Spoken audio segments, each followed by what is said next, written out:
사랑하는 서연의 성도 여러분, 하나님께서 우리를 축복하십니다. 하나님께서 우리를 얼마나 사랑하시는지 우리에게 선물을 주시는데 최고의 선물을 주십니다. 여러분, 최고의 선물 받으셨습니까? 잘 모르겠습니까?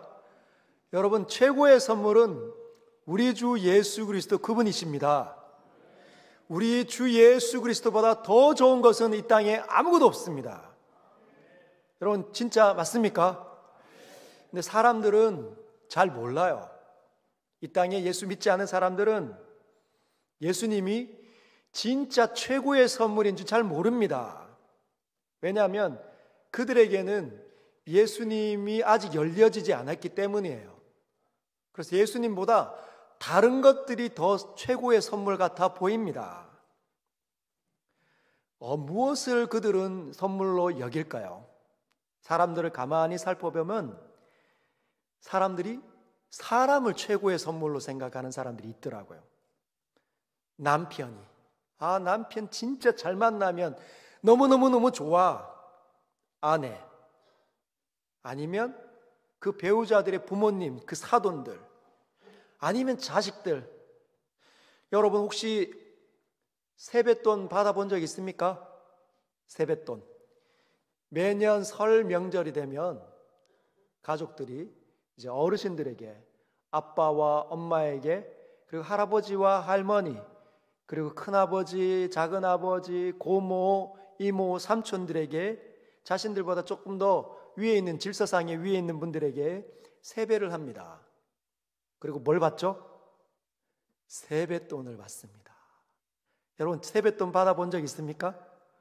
저도 어릴 때 세뱃돈 얼마나 집착했는지 모릅니다.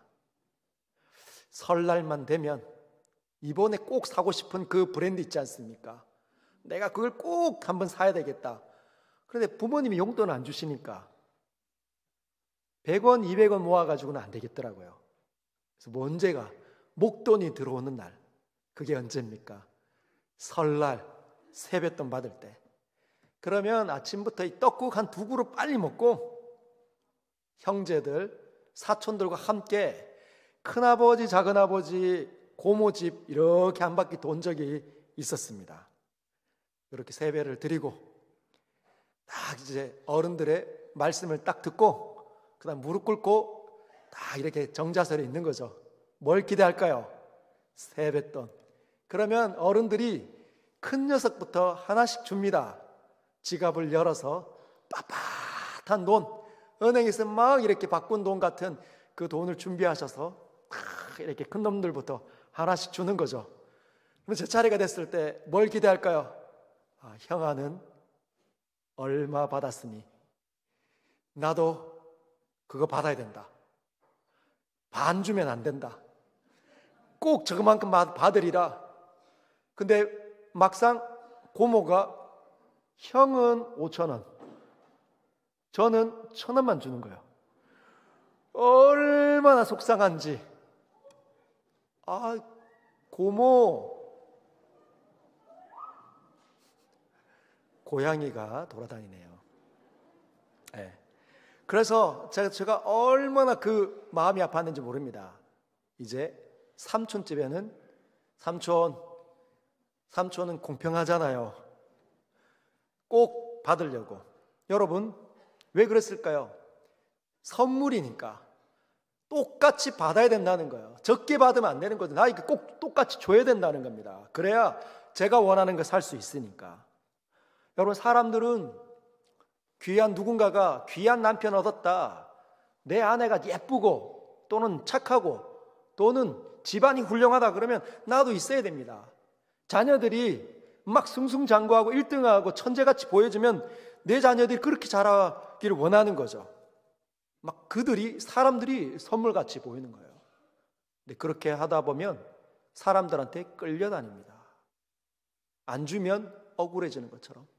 그들이 내 마음에 들지 못하면 막 화가 나고, 혹시나 나를 싫어할까봐, 언젠가 나를 버릴까봐, 이렇게 눈에 넣어도 아깝지 않게 길렀던 그 자식들이 언젠가는 자기 짝을 찾아서 내 품을 떠날까봐 늘 전전긍긍한다는 거죠. 어떤 사람들은 돈이 최고의 선물로 여기는 사람들은 훨씬 더 많습니다. 사람보다. 그래서 그 돈을 벌기 위해 그 귀하고 존귀한 인생을 다 소진합니다. 벌써 이마에는 주름이 생기고 눈가에도 주림 생기고 몸이 많이 늙어나가는데 결국은 돈을 많이 벌어놨어요. 돈을 많이 벌어놨는데 이 돈을 쓸 그런 시간이 별로 없는 겁니다. 벌써 늙어버려서.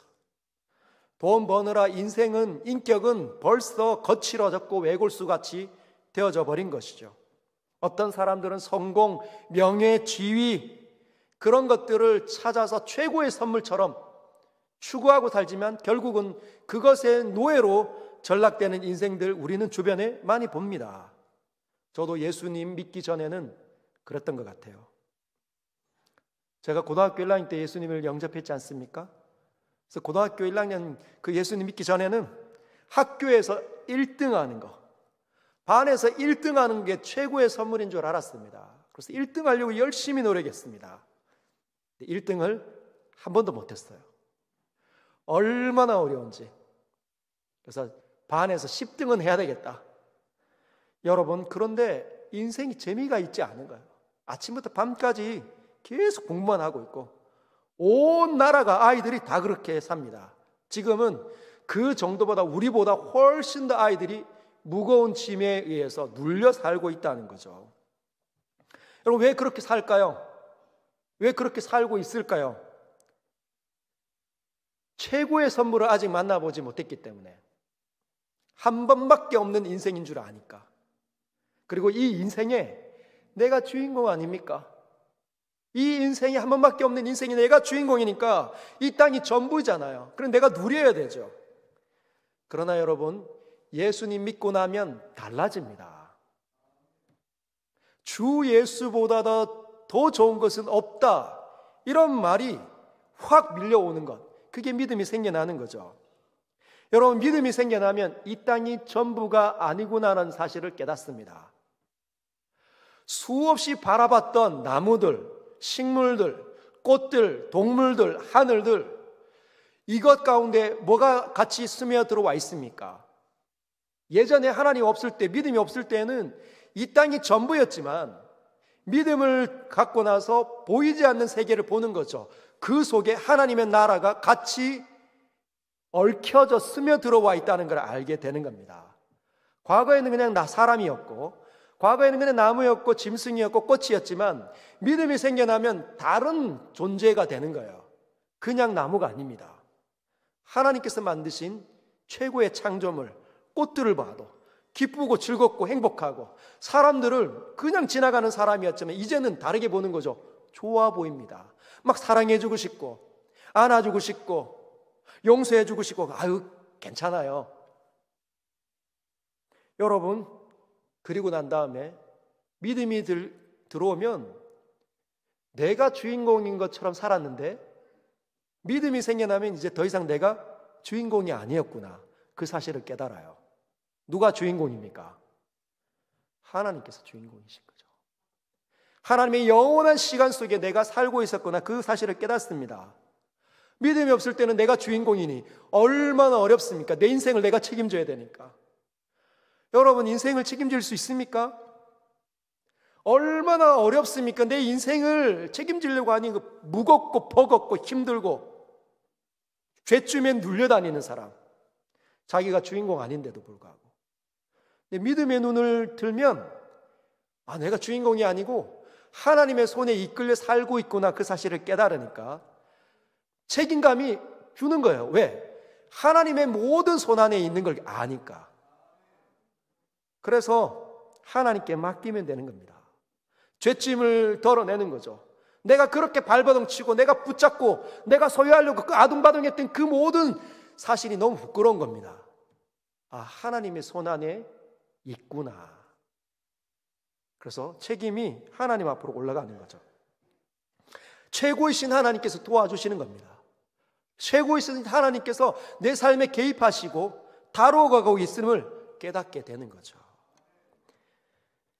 여러분, 이것이 바로 누구 때문에 오는 복입니까? 최고의 선물이신 예수 그리스도를 만났기 때문에, 최고의 선물이신 예수 그리스도가 나에게 부딪혀 왔기 때문에 일어나는 현상들입니다. 여러분, 혹시 어린아이들한테 한 번씩 이렇게 비유하잖아요. 한 2살, 3살 정도 되는 아이들. 걔네들이 제일 좋아하는 게 뭡니까? 사탕, 초콜릿. 할머니가 아가 일로 와, 할매가 사탕 줄게 이러면 아이들이 엄청 좋아하죠.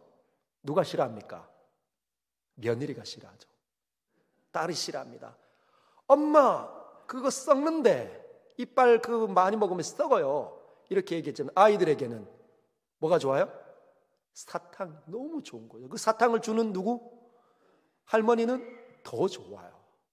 엄마는 늘 막는데, 이 달콤한 사탕을 엄마는 늘 막는데 할머니는 늘 주는 겁니다. 여러분, 그 아이에게 사탕죽과 1억짜리 수표 가지고 갖다 내밀면서 사탕 받을래 이거 가질래 하면 뭐 받을까요? 뭐 받겠습니까? 사탕 받습니다. 옆에 있는 엄마는 뭐 하는 거죠? 가슴이 막 문드러지는 거죠. 아, 저거 1억짜리 수표 저거 받아야 되는데 빨리 받은데 빨리 받아. 여러분, 그 아이 눈에는 1억짜리 수표보다 사탕이 훨씬 좋은 겁니다. 여러분 눈에 예수 그리스도가 훨씬 좋습니까? 아니면 이 세상의 부귀와 영화가 더 좋습니까? 이 세상의 부귀와 영화가 더 좋다고 생각하는 사람, 저거 있어야 돼, 저거 있어야 돼. 사탕도 있어야 되지만 저거 있어야 돼, 저게 더 좋아. 여러분, 비교 불가입니다. 예수 그리스도가 우리 마음에 부딪히는 건 비교 불가예요. 예수 그리스도를 누리시길 주님의 이름으로 축복합니다. 한 번에 다 경험 못합니다. 오늘 만나도 오늘 새롭고, 내일 경험해도 더 새롭고 놀라운 거죠. 그래서 어떤 시인은 하늘을 두루마리 삼고 바다를 먹물 삼아서 그 하늘의 모든 공간에 바다를 먹물 삼아서 붓에 들어서 하나님의 그 사랑을 기록해도 다 기록 못한다는 거예요. 주 예수 그리스도가 얼마나 좋은지 맛본 사람들만이 아는 거죠. 그러면 최고의 신 하나님께서, 최고의 선물이신 그 예수 그리스도를 저와 여러분들에게 주어서 하나님께서 보고 싶어하는 우리의 수준은 어디일까요? 어느 자리이겠습니까? 이전에는 최고의 선물을 알지 못했잖아요. 그래서 사람이 또는 돈이, 성공과 지혜와 높음이, 부귀 영화가 마치 최고의 선물인 것처럼 살았던 저와 여러분들. 그럼 우리에게 믿음을 줘서 또 다른 세계가 있고 영원하신 하나님이 계시다는 사실을 알려줘서 만들고 싶어하는 존귀한 자리는 어디까지일까요? 여러분 알고 있습니까? 그게 바로 스데반입니다. 스데반. 저와 여러분들을 구원해 내셔서 최고의 선물을 맛봐서 어떤 자리로 이끌어가고 싶어하느냐? 스데반의 자리입니다. 스데반의 자리. 스데반과 같은 사람 보고 싶어하는 거죠.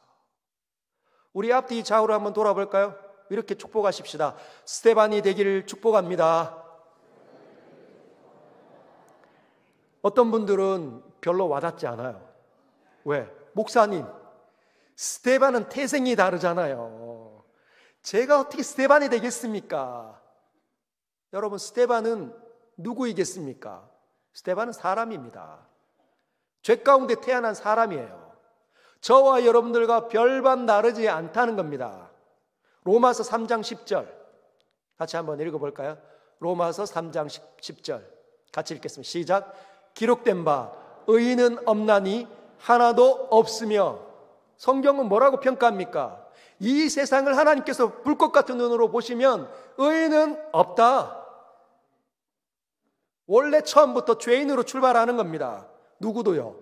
스데반도 똑같다는 거예요. 저 역시도 마찬가지라는 겁니다. 여러분, 제가 착해 보이죠? 제가 착해 보입니까? 제가 아무리 착해 보여도 저에게서 예수 그리스도가 딱 제거되는 순간, 하나님의 은혜가 중단되는 순간 저는 어떤 사람이냐? 환경과 조건이 되면 이 선해 보이는 것이 멈추고 널뛰기 하는 마음으로 변하며 원수 갚는 것이 나에게 있다 생각하고 미움이 부릴 듯 일어나는 사람이 됩니다. 스데반도 마찬가지라는 거예요.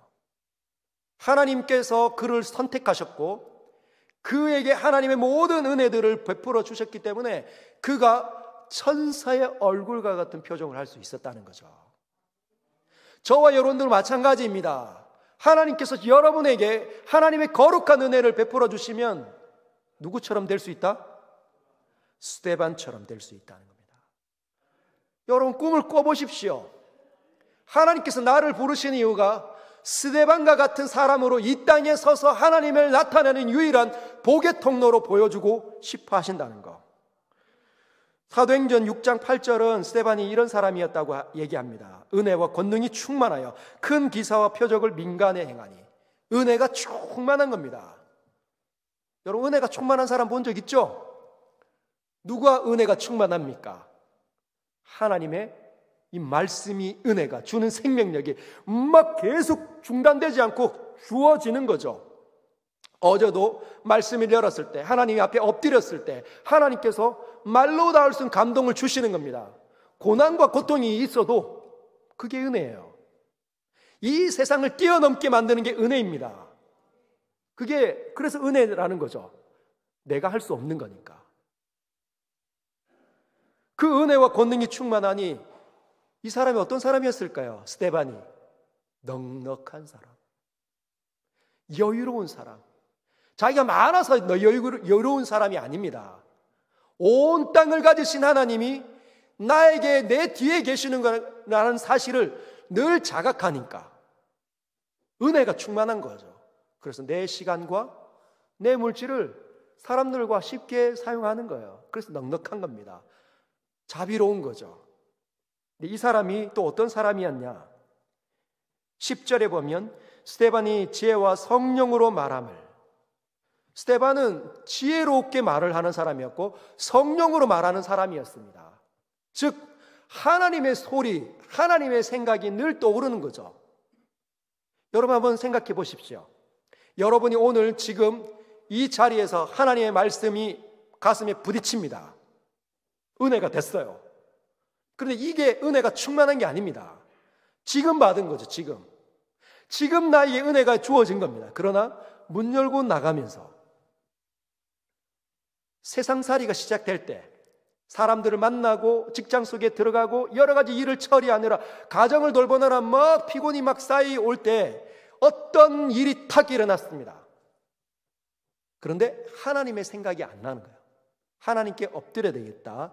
하나님의 말씀이 이랬으니까 내가 이렇게 해야 되겠다. 이 생각이 안 들고 옛날 방식이 생각이 난다. 그러면 그 사람은 은혜가 충만한 사람이 아닙니다. 은혜가 충만하다는 건 하나님의 소리가 계속 들리는 거죠. 하나님의 생각이, 하나님의 관점이 내 안에 늘 머물고 있어서 내게 펼쳐지는 새로운 세계들, 상황들을 하나님의 시각으로 판단 내리고 바라보게 되는 겁니다. 그게 분별이죠. 그게 지혜로움입니다. 스데반은 그런 사람이었다는 거예요. 그래서 얼굴이 천사의 얼굴과 같은 사람이었다는 거죠.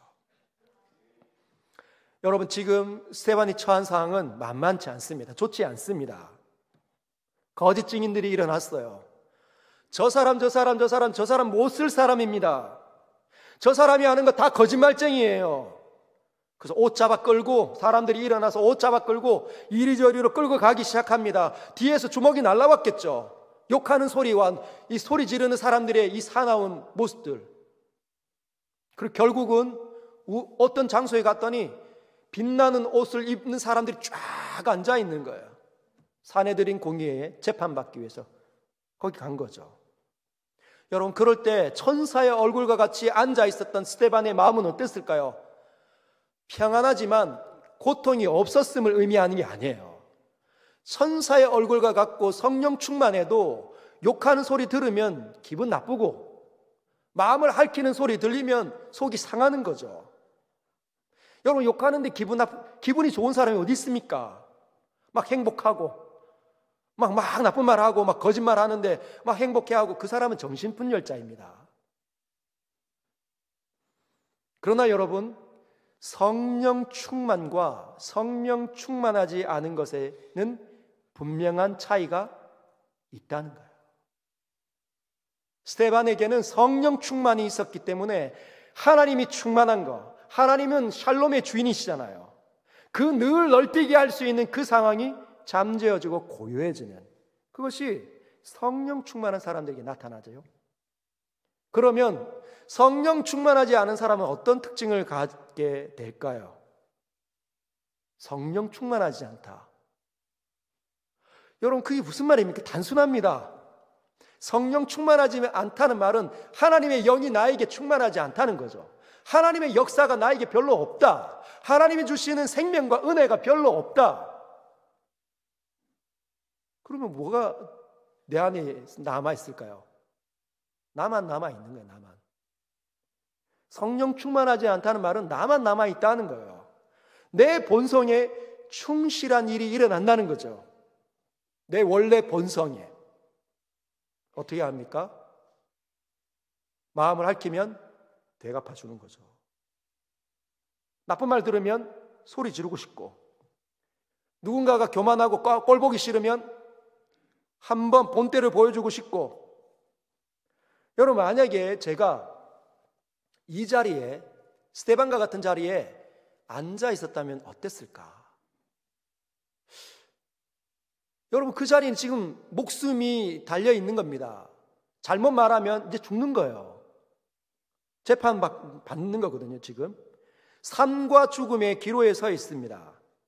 그러면 말 실수하면 안 되니까 얼마나 긴장되겠습니까? 침이 막 꼴딱꼴딱 넘어갈 겁니다. 두려움과 걱정이 일어났겠죠. 그러나 스데반은 그렇지 않았다는 거예요. 스데반은 진짜 성령이 충만해서 천사의 얼굴과 같았다는 겁니다. 만약에 스데반이 성령이 충만하지 않았다면, 여러분, 내 말 좀 들어보세요. 난 억울합니다. 나는 여기에 있을 사람이 아니에요. 저 사람들이 지금 잘못 판단 내린 겁니다. 막 씩씩거리고 막 들썩들썩거렸을 겁니다. 짜증이 막 확 올라오고 막 목소리가 막 커지겠죠. 그게 본성에 충실한 사람들의 특징이에요. 그러나 본성을 거스르는 힘이 누구에게 있었다는 겁니까?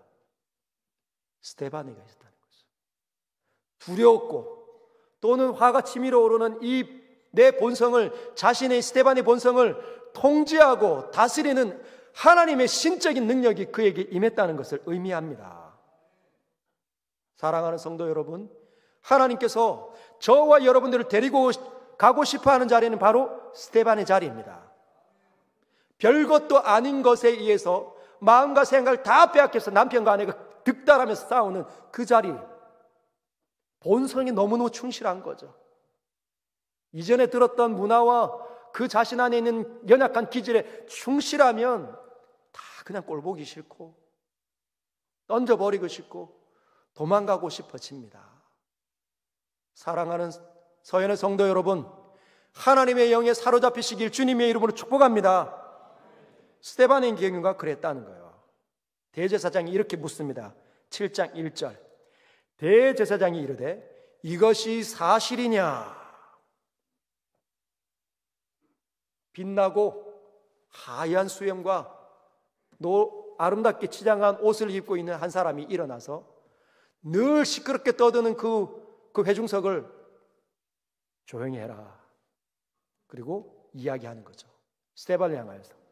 어떻게 보았을까요? 그 대제사장이 아마 잡아먹을 듯이 노려봤을 겁니다. 위험 있는 말로.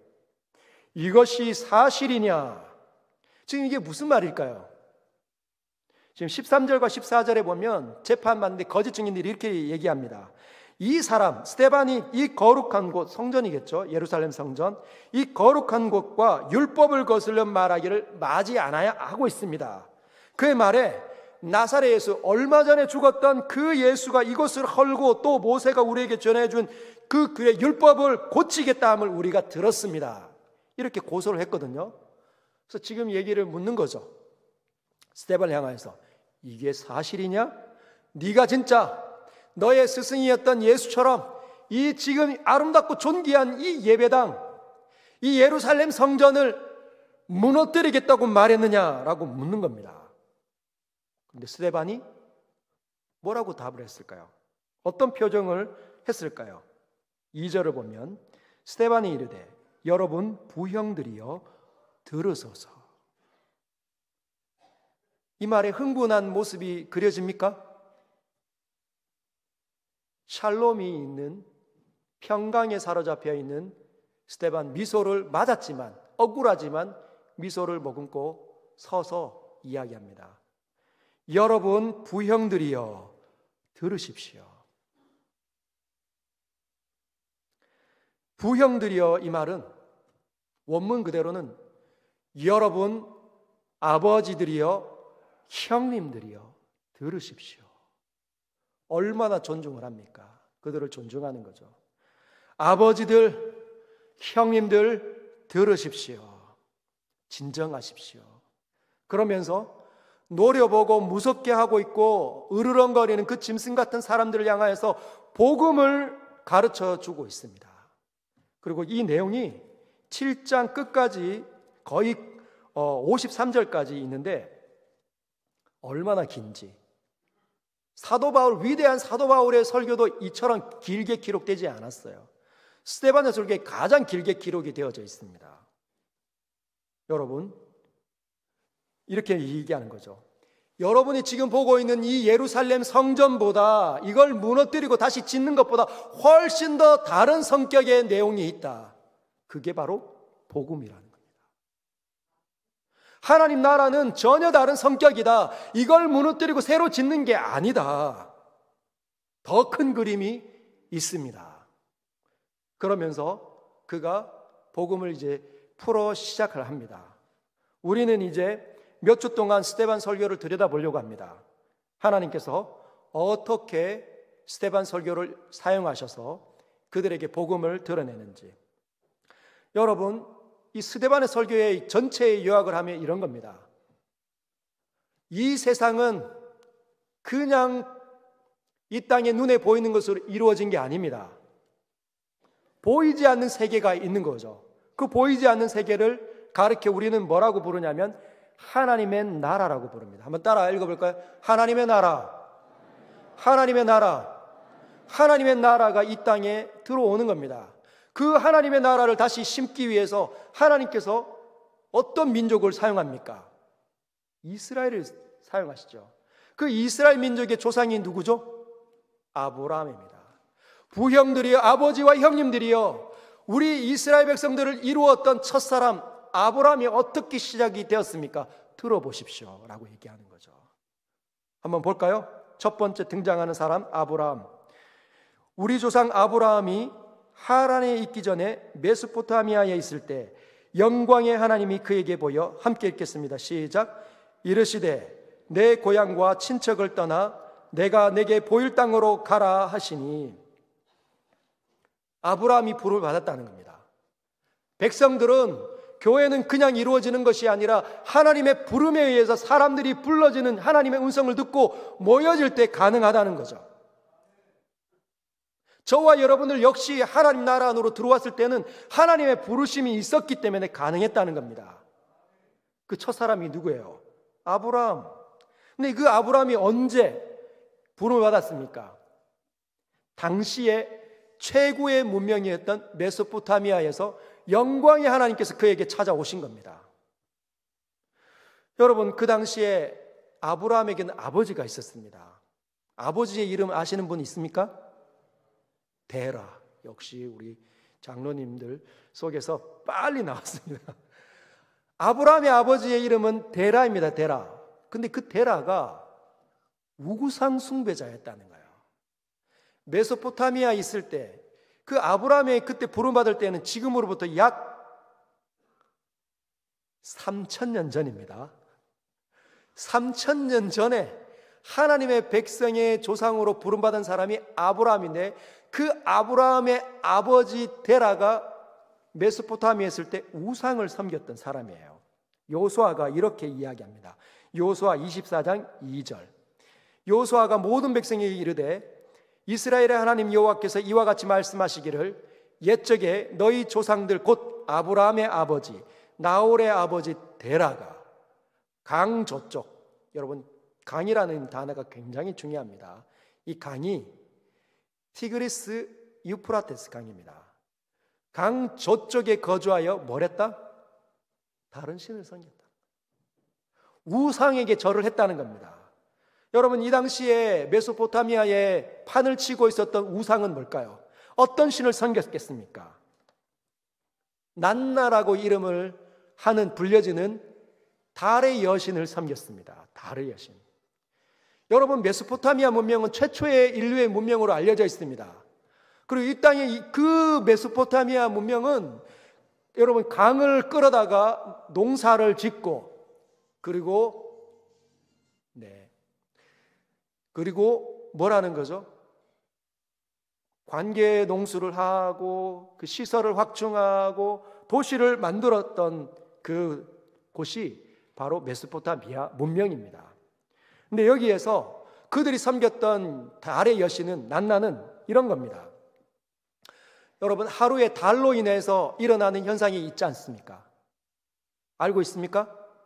바닷가에 달로 인해서 하루에 2번 밀물과 썰물이 바다로부터 밀려왔다가 빠져가는 것이 나타납니다.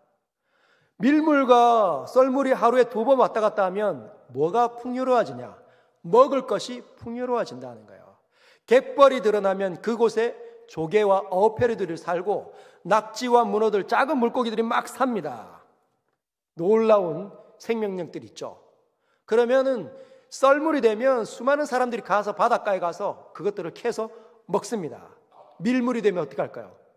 밀물이 되면 그걸 가둡니다. 물들을 가두어서 밀물때 들어온 고기들을 또 썰물때 잡으러 나간다는 거예요.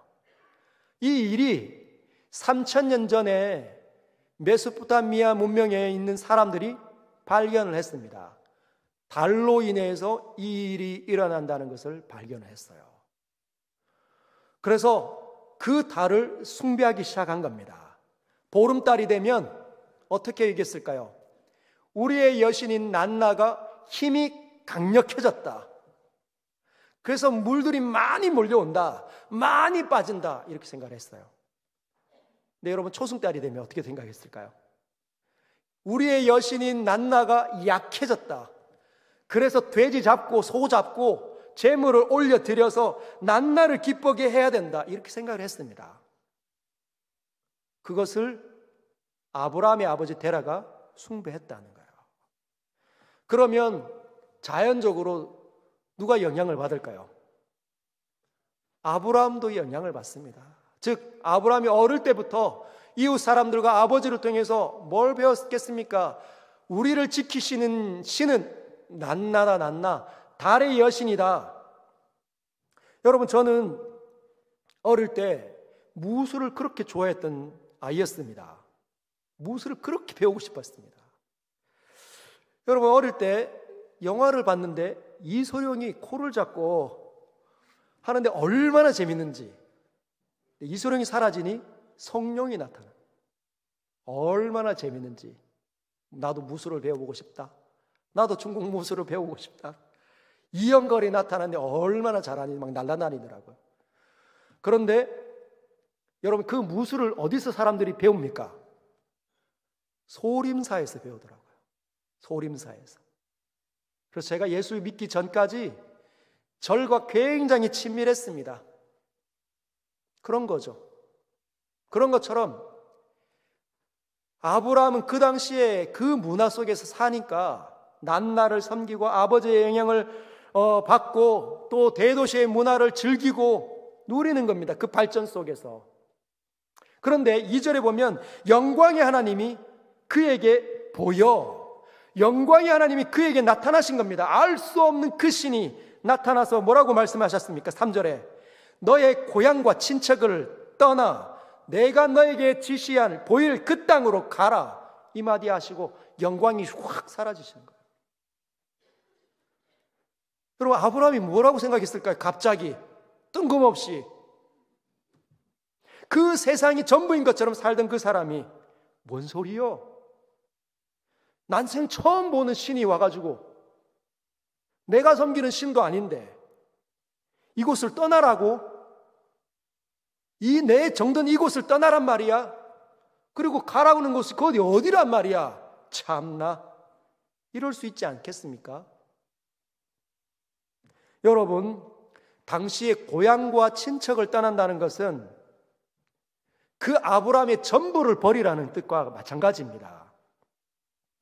여러분, 그 당시 사람들은 자신의 친구들과 고향은 안전장치잖아요. 안전장치. 지금은 개인주의가 높지만은 여러분, 당시 문명에는 사람이 재산이고 사람이 유일한 소망이었습니다. 그리고 내가 그 땅에 정착해서 오래 살면 살수록 아는 사람 많아지고 그만큼 나는 더 안전해지고 내 영향력도 많아지는 거죠. 대란히 힘이 있었던 사람이었습니다. 그런 안전한 곳을 떠나라고요? 내가 왜? 뭐 때문에? 여러분, 그렇게 말할 수 있잖아요. 근데 아브라함은 그렇게 하지 않았습니다. 4절을 같이 한번 읽어볼까요? 시작. 아브라함이 갈대아 사람의 땅을 떠나 하란에 가다가, 거기까지. 아브라함이 갈대아 우루 메소포타미아 그 대도시를 떠납니다. 여러분, 놀랍지 않습니까? 알 수 없는, 한 번도 들어본 적이 없었던 신이 자기에 찾아와서 너의 고향과 친척들을 떠나 내가 지시할 땅으로 가라 했는데, 아브라함이 그 하나님의 강한 소리에 이끌려서 목숨을 걸었다는 거예요. 목숨을 걸었다는 겁니다. 내가 왜 하고 안주했으면 그에게는 아무 일도 일어나지 않았을 겁니다. 그러나 그가 목숨을 걸었기 때문에, 한 번 찾아오신 하나님의 그 기회를 붙잡았기 때문에 그는 지금까지 역사 가운데서 하나님의 복음을 닫는 곳마다 알려지는 사람이 되었습니다. 여러분, 그런데 왜 하나님께서는 메소포타미아 문명이 살고 있는 그 땅에 살고 있는 아브라함을 그냥 그 땅에서 믿음의 조상으로 세울 수 있잖아요. 그 정든 땅을 그냥 떠나지 않고 거기서 할 수도 있는데 왜 굳이 한 번도 들어본 적이 없는 땅으로 가라고 했을까요? 여러분, 제가 서울을 가보니까 서울의 사람들이 대구를 뭘로 알고 있는 줄 아십니까? 시골로 알고 있습니다. 서울에 살던 사람은 대구를 시골로 알아요. 서울에서 한 번도 벗어나 본 적이 없는 사람은 대구 사람들을 촌 사람으로 생각을 합니다. 농사 짓고. 제가 99년도에 미국의 이제 호텔에 가서 연수를 할 때인데, 그때 99년도에 대한민국을 아는 사람이 별로 없더라고요. 제가 코리아에서 왔다고 하니까 아무도 모릅니다. 코리아가 어디에 붙어 있는지, 유럽에 붙어 있는지, 동남아시아에 붙어 있는지 아무도 모르더라고요. 여러분, 그 어마어마한 곳에 힘과 번영의 그 도시의 문화 속에 살고 있는 사람들은 다른 곳을 모릅니다. 관심도 없어요. 여러분, 왜 하나님께서는 그런 초라하기 짝이 없는 메소포타미아 사람들은 아무도 알지 못할 그 가나안 땅으로 하나님 왜 아브라함을 빼서 옮기셨을까요? 그리고 메소포타미아에서 그 가나안 땅과는 약 1500km 떨어져 있습니다. 1500km. 왜 그곳으로 옮기셨을까요? 이유가 있습니다. 이유가 있습니다. 첫 번째는 메소포타미아에 아브라함이 여전히 거주할 경우에는 신앙이 잘 생기기 어렵다는 거죠. 왜? 메소포타미아에는 아브라함에게 영향을 주는 것들이 너무 많다는 겁니다.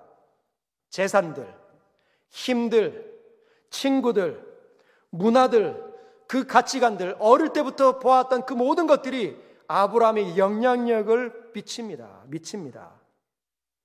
이방 신도 영향력을 미치는 거죠. 그래서 하나님께서는 이 아브라함을 모든 민족의 그 구원을 가져오는 이스라엘 백성의 조상으로 만들기 위해서는 그 모든 영향력들을 하나씩 두 개씩 제거하셔야만 했습니다. 그래서 너는 너의 고향과 친척을 떠나라 말씀하시는 거죠.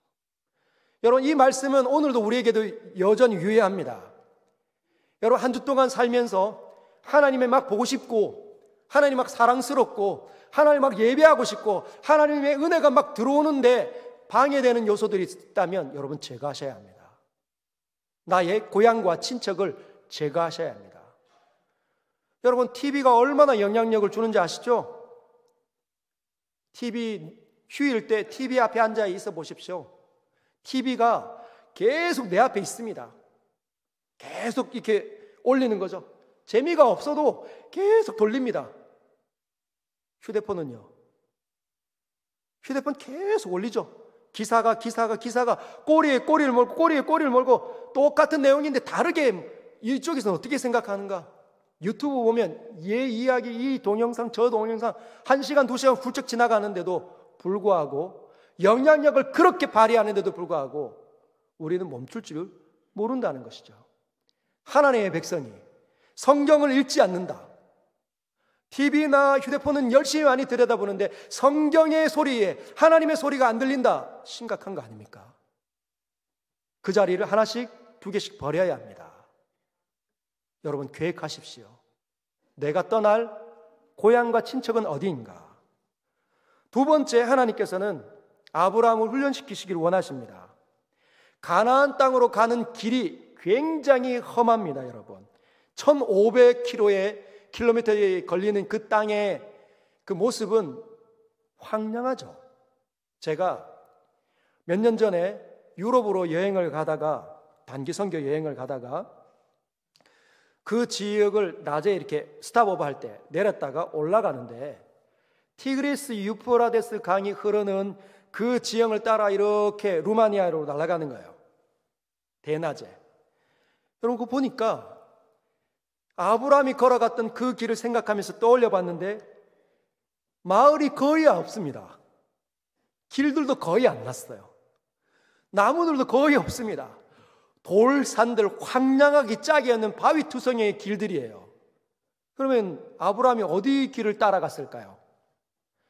티그리스 유프라데스 강을 껴서 그 골짜기를 통해서 위로 올라갔다가 내려가는 거예요. 그 거리가 1500km입니다. 근데 그 길들은 익숙하게 수많은 사람들이 지나가는 길들입니다. 상인들의 무역로라는 거예요. 여러분, 상인들이 수도 없이 그 길을 걸어 다닌다는 말은, 지나간다는 말은 동시에 굉장히 위험한 길이라는 거예요. 상인들을 털어야 먹고 사는 나쁜 사람들, 도둑죄들이, 강도떼들이 거기에 창궐하는 거죠. 그러면 아브라함이 아버지에게 말해가지고, 아버지, 어떤 신이 나를 부릅니다. 우리 가야 합니다. 그래서 아버지 설득당하고, 친척들 몇 사람 설득당하고, 가족들 같이 일하는 사람 모아가지고, 그리고 양들, 염소들, 소, 그리고 온갖 그 지금은 가전제품은 없겠고, 그릇들 놔두고 갈 수는 없지 않습니까? 탁탁 긁어가지고 술에 싣고 가면 매 거리고 떨그덕 거리는데 얼마나 느리게 갈까요? 그러면 도적대에 딱 걸리기 쉽습니다. 오늘 긴장하는 거죠. 오늘만 긴장합니까? 똑같은 길이 아닌데? 늘 새로운 길인데, 한 번도 안 가본 길인데, 늘 두려운 거죠. 늘 걱정하는 겁니다. 혹시나 죽으면 어떡하지? 강도떼기를 만나면 어떡하지? 다 털리면 어떡하지? 이 세상 아까운데. 그런 생각하면서 가지 않았을까요? 그런데 결국은 무사히 지나가고 있는 거예요. 그렇더니 뭘 배우는 겁니까? 하나님이 지키신다. 나를 부르신 그 하나님이 나와 함께 하신다는 것을 배웁니다. 얼마나 많은 것들을 여러분 걱정하면서 갔을까요? 그리고 중간에 멈추고 싶은 이유가 얼마나 많겠습니까? 다리도 아프고 목적지도 어딘지도 모르겠고 같이 가는 사람들이 자꾸 원망하고 불평합니다. 그만 좀 가자, 그만 좀 가자. 꼭 가야 되나? 아버지가 발목을 잡았던 것 같아요. 4절을 보면 아브라함이 갈대 사람의 땅을 떠나 하란에 거하다가 그의 아버지가 죽음에 하나님이 그를 거기서 옮기십니다. 즉 하나님에 머물게 되는 이유가 아버지였다는 거예요. 아버지가 뭐라고 했을까요? 야이야, 나 이제 더 이상 못 간다. 나 힘들다. 그냥 여기 좀 머물자. 쉬었다 가자. 하루 이틀, 일주일, 한 달, 두 달, 1년 지나면 어떻게 되죠? 그냥 거기가 좋사오니 하는 거죠. 여러분, 무엇을 말하는 겁니까? 영적인 침체 가운데 들어갈 수 있다는 거예요. 그때 하나님께서는 기다리셨습니다. 아브라함의 아버지 데라가 죽을 때까지. 죽자마자 하나님 다시 그 사람을 다시 일으켜서 가나안 땅으로 옮기신다는 거죠. 사랑하는 성도 여러분, 믿음은 잘하는 겁니다. 한번 따라해 볼까요? 믿음은 잘한다. 믿음은 잘한다. 여러분의 믿음은 자랐습니까? 여러분, 믿음이 자란다는 말은 가만히 내버려두면 안 자란다는 것이에요. 별일이 일어나지 않으면 믿음이 자라지 않습니다. 어떻게 돼야 자랄까요? 어려움도 만나고 힘듦도 만나고 좌절도 경험하고 실패도 경험해야 그 속에서 하나님께서 간섭하시고 교훈하시고 말씀하시고 역사하시고 보여주시고 은혜를 베풀어 주시는 이 모든 과정이 있을 때 믿음이 확 커버린다는 거예요. 여러분, 자녀들을 믿음의 사람으로 양육해 내고 싶어 하시죠? 그러면 내버려 두십시오. 자꾸 간섭하지 마시고. 어려워서 엄마가 아빠가 너무 안타까워서 다 해주고 싶지요. 고생 벗어나게 해주고 싶죠. 그렇게 하면 망칩니다. 아이에게 그 아이를 여러분에게 선물로 주셨다는 건 하나님의 간섭하심이 있다는 거예요. 하나님의 선택이 있다는 겁니다. 그럼 하나님께 맡기십시오. 달려가서 이렇게 세워주지 마시고 엎드릴 때까지, 그 아이가 하나님을 제대로 만날 때까지, 하나님 살아계심, 하나님께서 그를 부르신다는 것을 그 아이가 자각할 때까지 여러분 기도하시면 됩니다. 하나님의 영광의 하나님의 얼굴이, 그 거룩하시고 은혜로우시고 선하신 그 하나님의 얼굴이 그 아이에게 중단되지 않도록 저와 여러분들이 아이들을 놓고 울며 기도하는 거죠. 그때 믿음이 자라는 겁니다. 우리 모두도 마찬가지입니다. 여러분, 스펙타클한 인생길이 아니면 절대로 안 자랍니다. 롤러코스터와 같이 위로 올라갔다가 내려갔다가 곤두박질하는 거 있어야 하나님 나와 함께 하셨고 나를 지키셨구나 알죠. 평범하면 모른다는 거예요. 여러분, 5절을 한번 보십시오. 그러나 여기서 발붙일 만한 땅도 유업으로 주시지 아니하시고, 가나안 땅에 결국 왔는데 무사히 도착했는데, 하나님의 인도하심으로 무사히 도착했는데 발붙일 만한 땅 안 주셨다는 거예요. 도착했는데 여러분과 제가 하나님의 섭리와 손에 의해서 이끌림 받아서 하나님을 느끼고 사는데 아무것도 이루어지는 게 없어 보일 수 있다는 겁니다. 그리고 다만 이 땅을 아직 자식도 없는 그에게 자식을 안 주셨어요. 내가 너로 큰 민족 이스라엘 백성의 조상이 되겠다 했으면 자식이 나와야 되는데 자식이 안 나온 거예요. 아직 형편이 풀리지 않았어요. 길이 보이지 않는 겁니다. 여전히 나는 어두움에 있는 것처럼 보이는 거죠. 그러나 한 가지 그에게 주시는 게 있습니다. 그게 뭘까요? 그의 후손에게 소유로 주신다고 약속하셨습니다. 약속을 주시는 거죠. 여러분, 이게 굉장히 놀라운 겁니다. 6절에 보면 하나님이 또 이같이 말씀하시되, 8절에 보면 할례의 언약을 말로 하는 약속이 언약입니다. 할례를 통해서 하나님께서 약속하시는 거죠.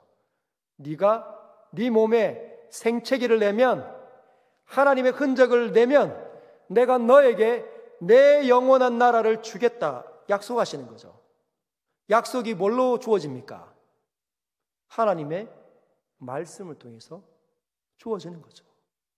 비록 아무것도 없지만 저와 여러분들에게는 인생길이 아직까지 뭔가 된 거 없고 나를 통해서 하나님께서 뭔가 역사하신 것 같이 안 보인다 할지라도 약속이 있으면 이겨낸다는 겁니다. 그리고 그 약속은 말씀으로 주어진다는 걸 꼭 기억하십시오. 말씀을 열어야 합니다. 말씀 속으로 들어가야 합니다. 하나님께서 나를 약속으로 이끌어 가신다는 것을 볼 수 있어야 된다는 거죠. 그래야 하나님께서 내 인생을 아브라함은 이렇게 사용하셨는데 내 인생은 하나님께서 이렇게 사용하시는구나 깨달을 수 있게 됩니다. 그래야 스데반과 같이 마음을 널뛰게 하지 않고 잃어버리지 않고 차분하며 온유하며 사랑스러우며 성령 충만하며 그래서 그 일들을 통해 하나님을 영화롭게 하는 복음의 사람이 될 수 있는 줄 믿습니다. 우리 같이 한번 기도하도록 하겠습니다.